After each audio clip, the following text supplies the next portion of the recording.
Ghost stopped outside the diner window and refused to take another step, his body gone rigid on the icy sidewalk. His amber eyes locked on a woman behind the counter pouring coffee, with hands that shook from exhaustion rather than cold. Logan Hayes had learned, across 10 years of trusting this dog with things words couldn't explain, not to argue when Ghost planted himself like that. He looked through the glass to see what had stopped his dog cold. The woman behind the counter was older now, her dark hair streaked with gray she hadn't had a decade ago, her shoulders carrying a tiredness that went deeper than one long shift. But her face hadn't changed enough to fool him. He had spent 10 years carrying that face in his memory, the same way some men carry a photograph of someone they never got the chance to thank. Logan hadn't known her name back then. He only knew that on the coldest night of his life, she had emptied her own tip jar into his hand and refused to take a single dollar back. 10 years of searching, and Ghost had found her before he had. Before we go any further, tell us where you're watching from tonight in the comments below. If a story about a single dollar given by someone who had almost nothing, and a debt carried for 10 years by a man determined to repay it, sounds like something your heart needs today, stay with us until the very end. What this Marine does next is going to remind you that nothing kind is ever truly forgotten.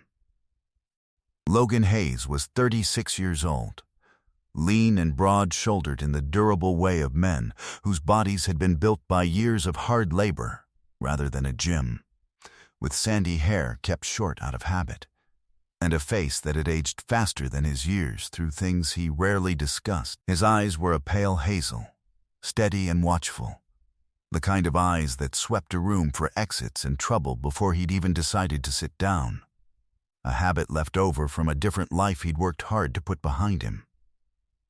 He was not an unfriendly man, but there was a stillness to him, the kind that comes from having once had nothing at all and never quite forgetting what that felt like. He moved with the quiet, economical confidence of someone who no longer needed to prove anything to anyone, least of all himself.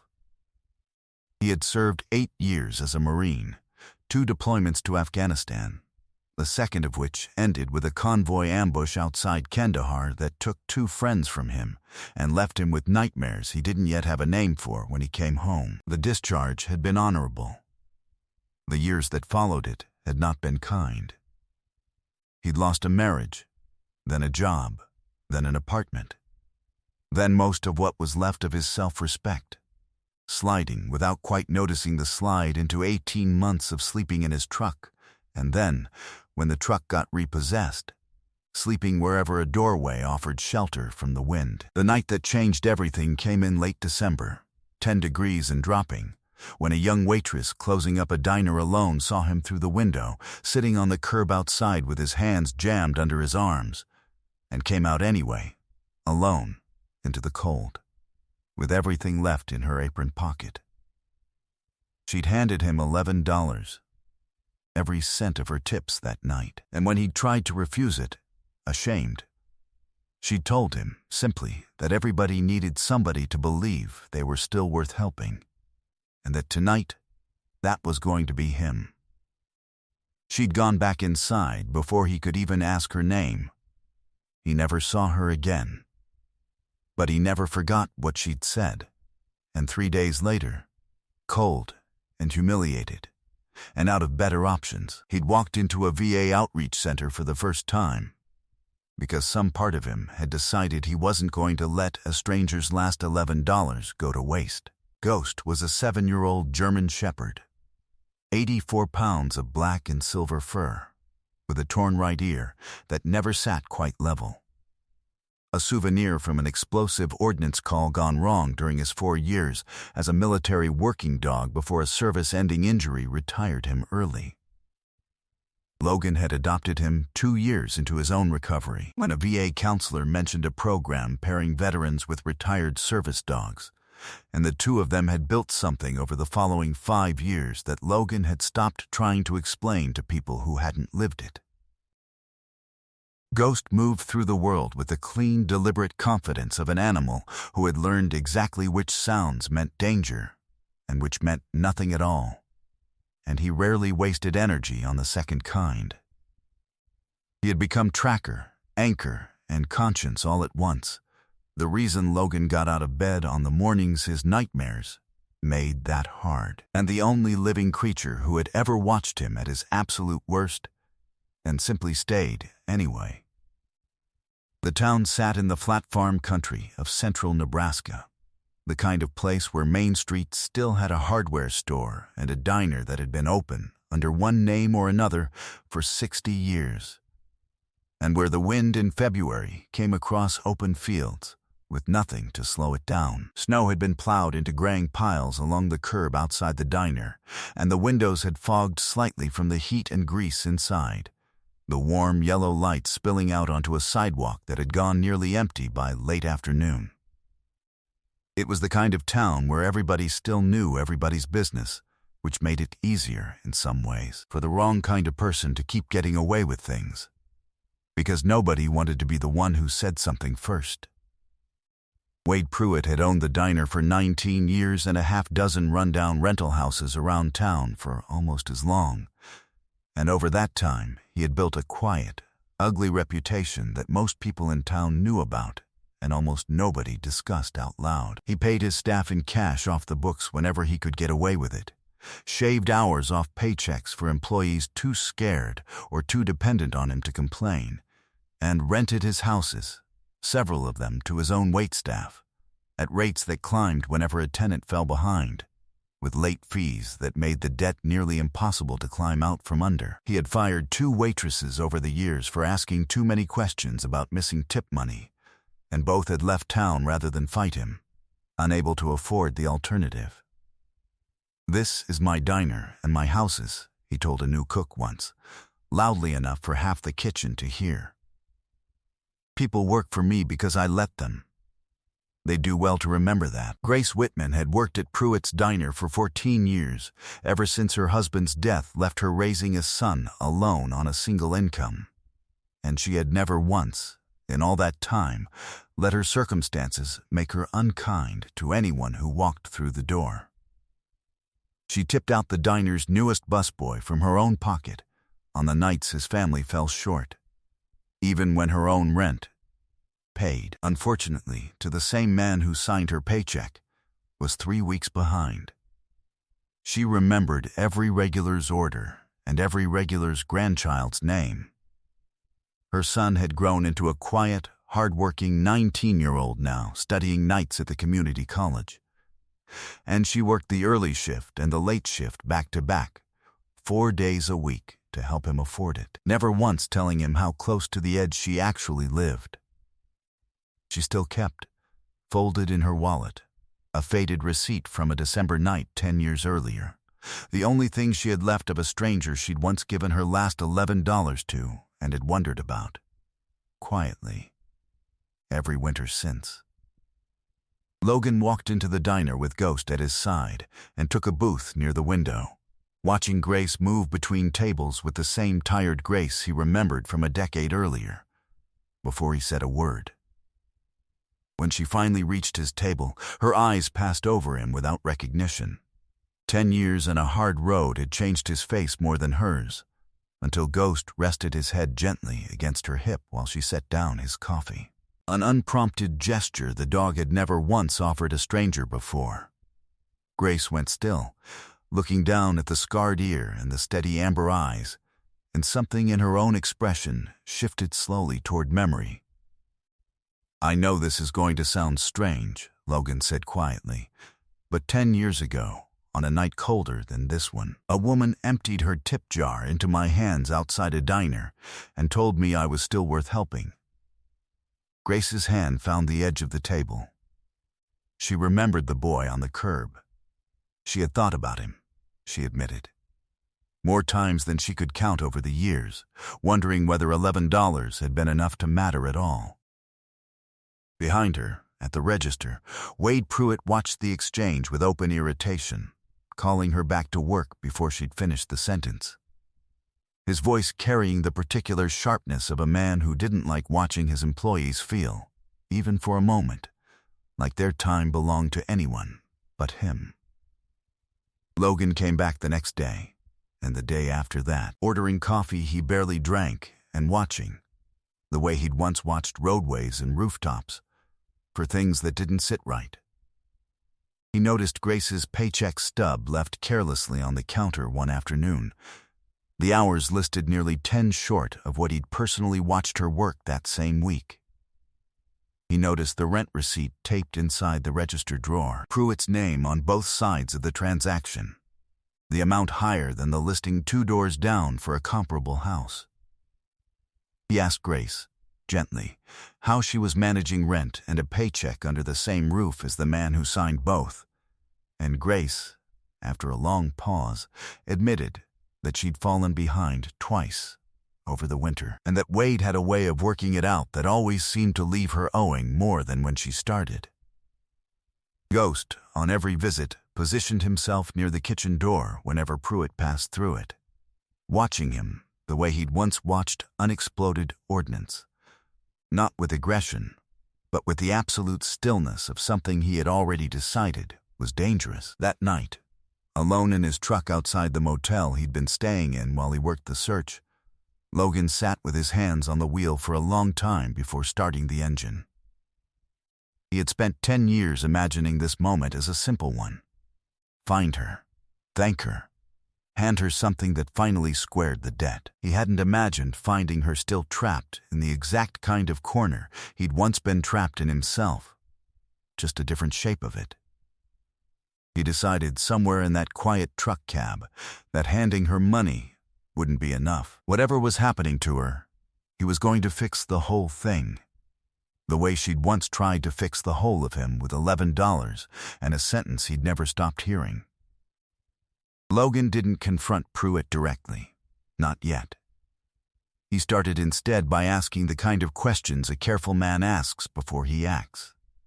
Quiet conversations with the busboy Grace tipped out of her own pocket, who admitted Pruitt had threatened to cut his hours the one time he'd asked about overtime pay. A visit to the county courthouse, where public records showed Pruitt's rental properties carried code violations going back 6 years, none of them ever resolved. A call to a former waitress, now 2 towns over, who told him, once she understood he wasn't connected to Pruitt in any way, that she'd left town rather than keep fighting a man who knew exactly how to make a person's life harder the moment they pushed back. An alley surfaced from an unexpected place. The diner's elderly cook, a man named Otis, who'd worked there almost as long as Pruitt had owned it, pulled Logan aside one evening and told him, in a low voice, that he'd kept his own private ledger for 3 years, comparing posted schedules against actual paychecks, because he'd always suspected someone would eventually need the proof. He handed Logan a worn spiral notebook without another word. That same week, Logan made one phone call to a friend from his outreach work, a state labor investigator named Denise Carr, who owed him a favor from a case the year before, and laid out everything he had. "This is more than enough to open a file," she told him. "Then let's open it," Logan said. Otis's notebook turned out to hold more than wage discrepancies. Tucked into the back pages were dates and short notes spanning 3 years, a kind of record Otis admitted he'd kept mostly for his own sanity, never expecting anyone would ask to see it. 2 of the names in those notes belonged to former tenants who'd left town owing Pruitt nothing at all, by Otis's own careful math, despite Pruitt's records insisting otherwise. Logan copied every page by hand before returning the notebook, because he had learned a long time ago that the people willing to tell the truth quietly were rarely willing to say it twice. Pruitt's retaliation, when it came, was swift and personal. He cut Grace's hours by half the following week, citing scheduling needs, and when she asked why, he told her flatly that if she couldn't make her rent on a reduced schedule, that was simply something she'd need to figure out, the same way everybody figured out their own problems. He posted a notice on her door 3 days later, a 30-day eviction notice, citing back rent that her own careful records, kept faithfully in a shoebox for years, showed she had actually paid in full, in cash, with no receipt ever offered. Grace sat in her kitchen that night with the notice in front of her and told Logan, when he stopped by to check on her, that she had genuinely believed, for the first time in 14 years, that there was no way out of this that didn't end with her and her son on the street. Ghost lay across her doorway that night and refused every attempt to be moved, the same stillness in him that Logan had come to recognize as a decision already made. The signal moment arrived the following afternoon, when Pruitt walked into the diner kitchen to find Logan waiting for him. Ghost seated calmly but immovably in the doorway between the kitchen and the dining room, blocking the only route Pruitt typically used to avoid being seen by customers during difficult conversations. Pruitt told the dog to move. Ghost didn't. He simply held the position, ears forward, eyes fixed. The same unmovable presence he'd shown outside the eviction notice the night before. And two cooks behind the line went quiet, watching, sensing that something in the diner's long-settled balance of power had just shifted for good. "Get your dog out of my kitchen," Pruitt said. "He's not in your kitchen," Logan said. "He's in your way." He told Pruitt then, with complete and unhurried calm, exactly what he knew, that Otis's 3 years of payroll records, cross-referenced against the diner's own posted schedules, documented over $40,000 in unpaid wages across 6 current and former employees. That Grace's rent records, kept in a shoebox with dates and cash amounts noted by hand, directly contradicted the eviction notice taped to her door, a discrepancy a state labor investigator named Denise Carr already had in an open file as of that morning. That the same investigator's office had cross-referenced county code violation records against Pruitt's rental properties and found a pattern stretching back 6 years that the county had simply never enforced. "I spent 8 years in places where men like you would have lasted about 8 minutes, Logan said. "You had every chance to treat people decently. That chance is over now." Pruitt's bluster collapsed in the exact order Logan had expected. First came the outrage that this was his business, his diner, his decision, and no outsider had any right to question how he ran it. Then came the threats about lawyers, about how long he'd lived in this county, and how little Logan understood about how things actually worked here. When neither moved Logan's expression even slightly, Pruitt's voice dropped into something smaller and more desperate. An offer to make things right with Grace quietly, if Logan would just let the rest of it go. Logan didn't answer him. He didn't have to. The front door of the diner opened, and Denise Carr walked in alongside a county sheriff's deputy, both moving with the unhurried certainty of people who already knew exactly how the next hour was going to go. A line cook near the grill turned off a burner and said nothing at all. Grace, standing near the counter with her own copy of 14 years of cash receipts clutched in both hands, watched her employer's composure finally, completely give way. Wade Pruitt was charged that spring with wage theft, fraudulent eviction filing, and multiple counts of housing code violations, carrying civil penalties that ultimately exceeded $200,000 once the state finished auditing 6 years of his rental and payroll practices. He did not go quietly. Exactly. But there was no theater left in him by the time it happened. Only the smaller anger of a man who had spent 2 decades believing himself untouchable, watching that belief dissolve in front of the same employees he'd once been certain would never push back. Logan watched without satisfaction, because satisfaction had never been the point. He simply stood beside Grace with one hand resting on Ghost's head while the diner, for the first time in longer than anyone could remember, went quiet in a way that finally felt like relief instead of fear.